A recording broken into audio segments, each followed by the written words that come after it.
Now, here are the negative aspects to fasting. Now, with intermittent fasting now becoming popular, it seems that many people are jumping into this without considering all the possible negative effects.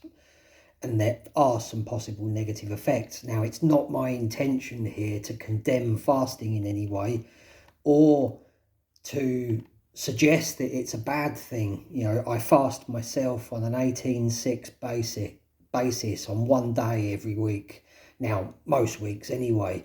I'm covering things here that are not often considered and not often included in most content relating to intermittent fasting. Yes, there are many benefits to fasting, and it can be a good thing when done correctly.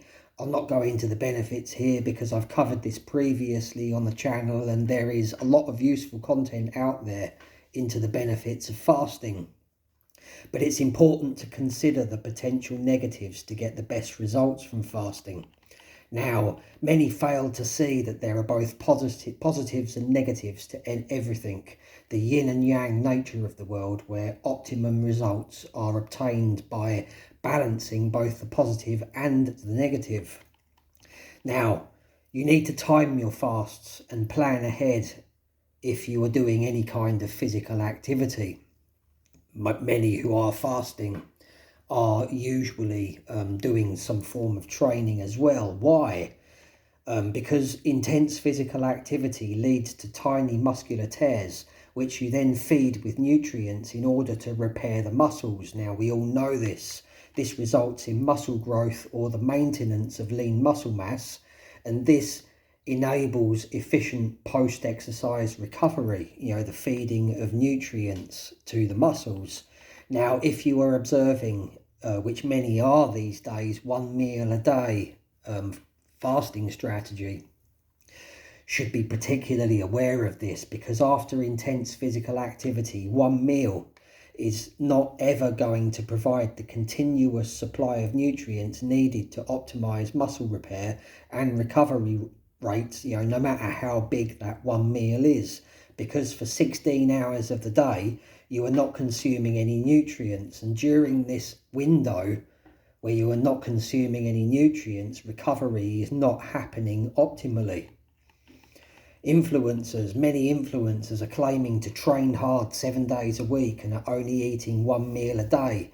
You know, but this is harming muscle growth and repair, and it takes longer to recover post-exercise. To train hard every day on just 1 meal probably means that they are using injectable supplements, which of course enhance recovery rates and will compensate for this. I'm not responsible for the claims made by others. I'm just stating some nutritional and biological facts here. Now, consider the inflammation process itself. The inflammation process causes the body to heal itself. Now, this applies to injuries such as muscle tears or muscle sprains just as much as it does to post-exercise muscle recovery. The process is the same. Interrupt that process in any way and recovery rate and thus exercise performance are going to be affected. Post-exercise, we experience delayed onset muscle soreness to varying degrees if that exercise was of a sufficiently intense level to produce a good exercise effect. This effect is increased with strength training and any training strategy that's aimed at working muscles in isolation. This effect is kind of lessened during activities such as cycling or running, because there's not so much intense pressure and put on specific muscles. This is completely normal, you know, and in the absence of injury, this is a mild form of inflammation. Now, the body's response to injury is the same, only with an increased level of inflammation. In simple terms, during the healing process and recovery process, the blood carries nutrients to the affected area in order to feed and heal the damage done to the muscle tissues, which are then remodeled and repaired. This is how recovery works from injury and post-exercise muscle recovery. When you load a muscle or muscles during exercise, you are causing a small amount of damage effectively. The load causes little hairline tears in the muscles, and this contributes towards muscle fatigue and sore muscles after training. To effect a quick recovery, you need a constant supply of nutrients to nourish the damaged muscles, repair the micro tears, so that the muscles are recovered sufficiently to enable further activity. Nutrients are not only needed immediately after a workout, but also frequently throughout that day as well. Now, fasting inhibits this inflammatory response, and post-exercise muscle recovery will take longer. So whenever you are nursing an injury, especially if you're nursing an injury or recovering from an injury, stop fasting completely until you are fully recovered. Good advice is to schedule your fasts to coincide with either rest days or days of lower intensity activity, so that it does not interfere with your post-exercise recovery. Also ensure that you have recovered sufficiently from your last intense workout before beginning of your fast. Good strategy helps to minimize the potential negative effect that fasting has on muscle recovery. Then we must also consider that the brain goes into overdrive when you are deprived of food. Not many know this or consider this, but your body releases hormones to create the sensations of either hunger or being full, for example. Ghrelin is the hormone that is released when the stomach is mostly empty. This is what causes the hunger pangs during your fast. Of course, typically around 6 to 8 hours into the fast, production of ghrelin normally goes into overdrive, because this is when you start to feel hungry. And this production overdrive of ghrelin continues to do so until you have addressed that hunger, obviously by consuming nutrients. This hormonal process causes many to indulge in huge meals as soon as the fasting window is over. Now, this is a common fasting mistake. Eating a huge post-fast meal does not mean that your body will necessarily use all the nutrients or calorie content from that food. Because you need to consider the digestive process. The food passes through the digestive tract, at the same rate, whether it's a big amount or a small amount.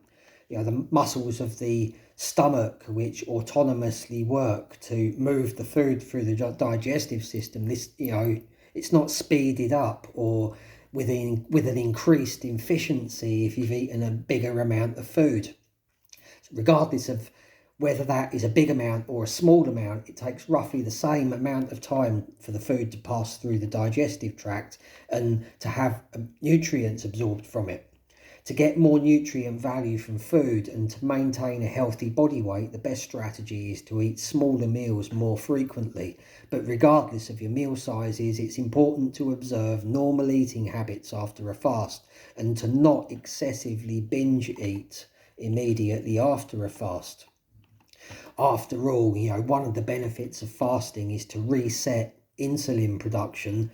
So consuming a huge post-fast meal and then immediately spiking insulin production is pointless, and it defeats the purpose of fasting in the first place.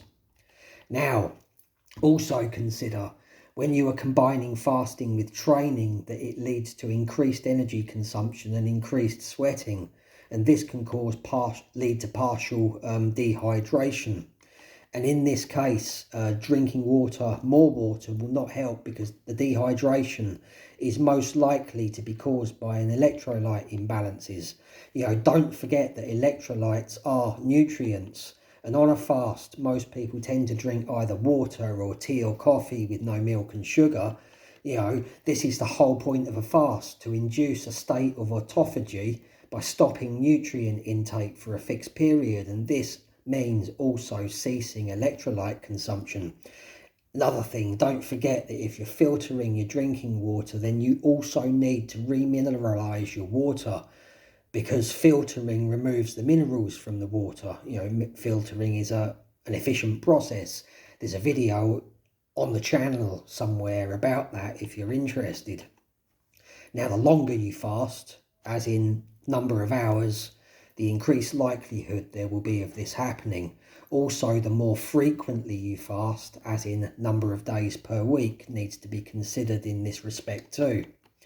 Now, obvious one here is if you observe a fast due to faith practices, for example Ramadan, then I advise you to take care to load up on electrolytes during your eating window, especially if you are working out or working a physical job.